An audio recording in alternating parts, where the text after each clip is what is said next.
Olá, meus alunos do primeiro ano, retornando aqui com vocês com a nossa disciplina de Sociologia. Este é o vídeo aula número 3 e o nosso assunto, o nosso tema, fala sobre a construção da identidade nacional. O que vocês entendem por ser brasileiros? De repente, para responder a esta pergunta, vocês poderão pensar em música popular, como samba, por exemplo, ou então lembrar de uma gostosa feijoada mineira,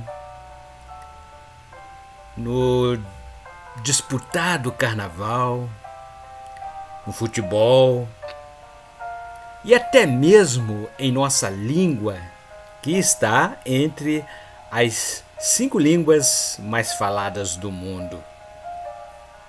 Tudo isso nada mais são do que manifestações da cultura brasileira,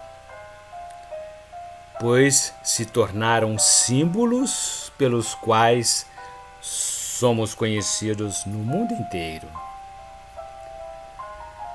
Além da criação de símbolos que nos caracterizam como brasileiros, outra característica também importante da construção da nossa identidade nacional são os elementos criados pela imaginação social. Ou seja, são todas as ideias e imagens que socialmente são criadas para identificar a identidade de um país e de seu povo. Podemos citar como um dos exemplos desses elementos imaginários sociais o verso da letra musical de Jorge Benjor, que diz: "Moro num país tropical, abençoado por Deus." O imaginário social, construído pelo compositor da música, foi de que o Brasil é uma terra bonita por natureza e, por isso, abençoada por Deus. Aqui se encontram muitas riquezas naturais, um povo festivo que habita uma terra cercada de belezas.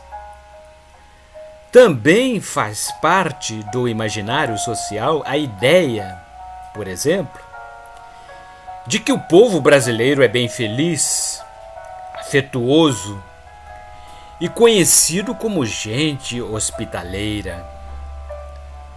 Este imaginário social, inclusive, é uma ideia vendida como mercadoria aos turistas estrangeiros.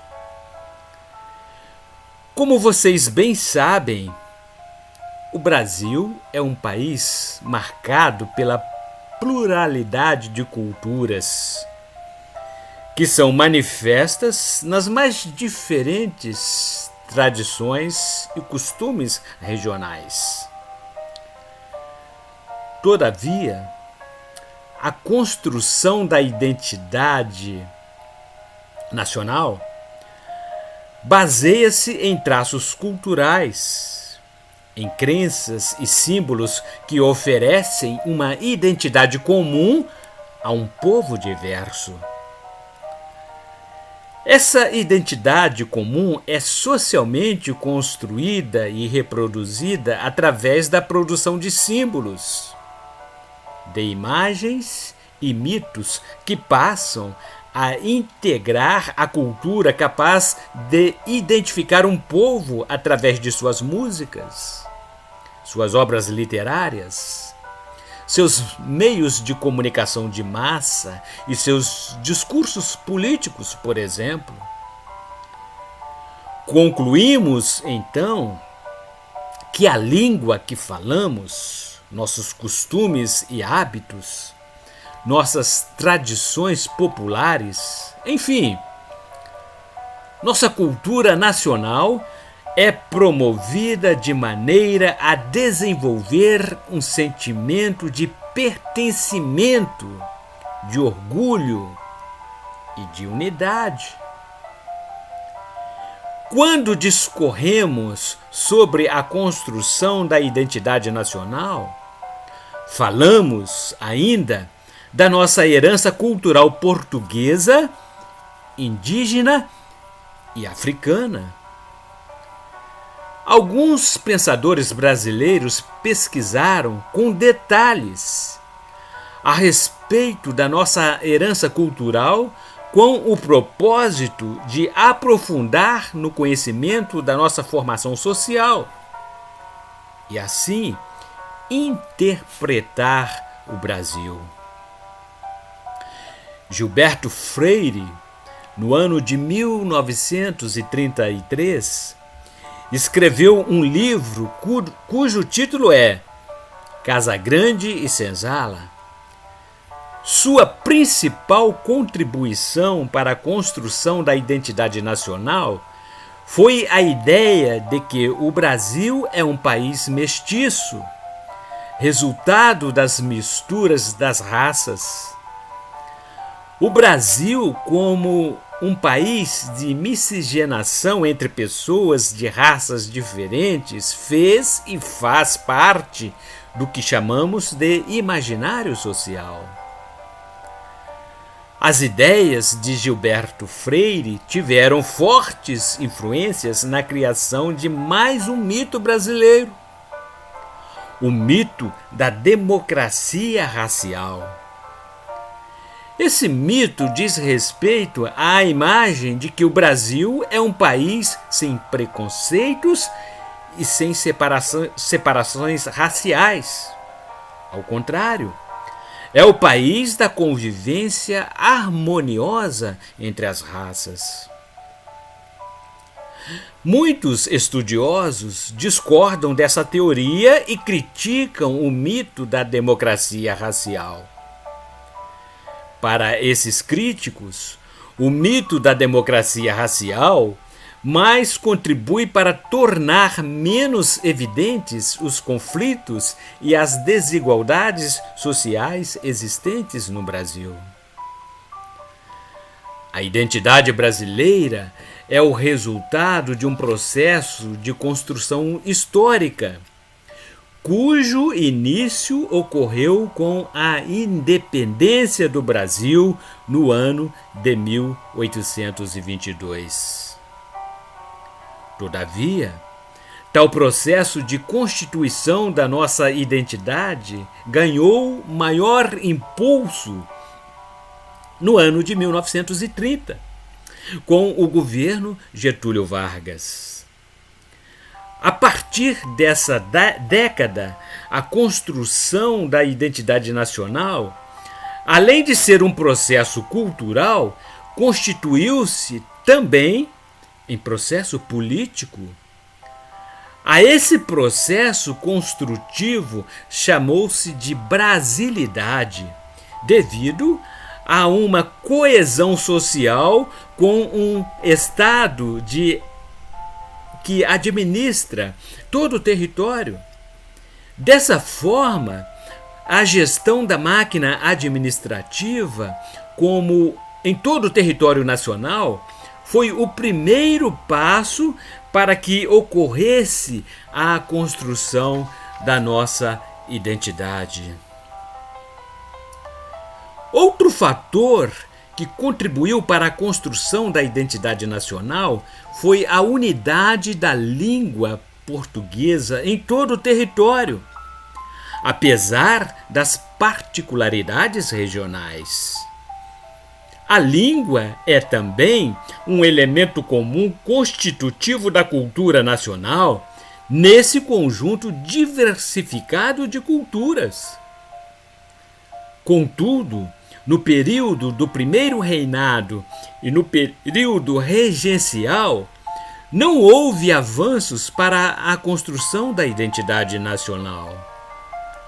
Apenas forças militares repressivas lutaram para debelar os conflitos separatistas provinciais e garantir a ordem latifundiária e escravocrata. Com isso, a maneira que tais conflitos foram reprimidos pela violência do Estado passou também a constituir-se da identidade nacional.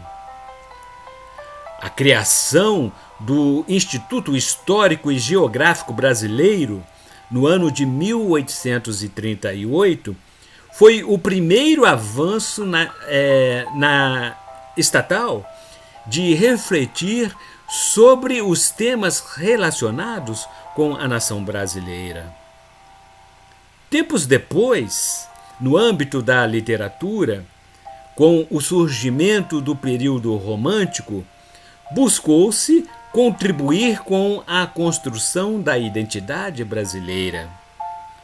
Obras como as de José de Alencar foram a tentativa de aliar a imagem da nação brasileira às suas belezas naturais, bem como a mitificação do índio como principal componente da nação. A literatura e a cultura brasileiras buscavam a criação de uma interpretação genuinamente brasileira, afastada das influências estrangeiras.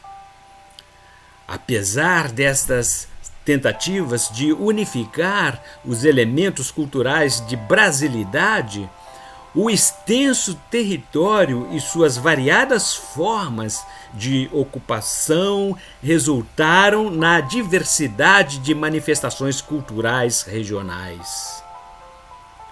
Com a proclamação da República e o federalismo instituído na administração estatal, os movimentos culturais regionais foram fortalecidos, principalmente os ligados à aristocracia regionais não afetados pelo crescimento econômico do século XX. Como exemplo, podemos citar o Manifesto Regionalista de Gilberto Freire, obra publicada no ano de 1926. E com isso, caros alunos, concluímos aqui a nossa aula de hoje, cujo tema é a construção da identidade nacional. Ouçam e desenvolvam as atividades propostas para esta aula. E estaremos dando continuidade à nossa disciplina na próxima semana. Aguardamos vocês. Até lá.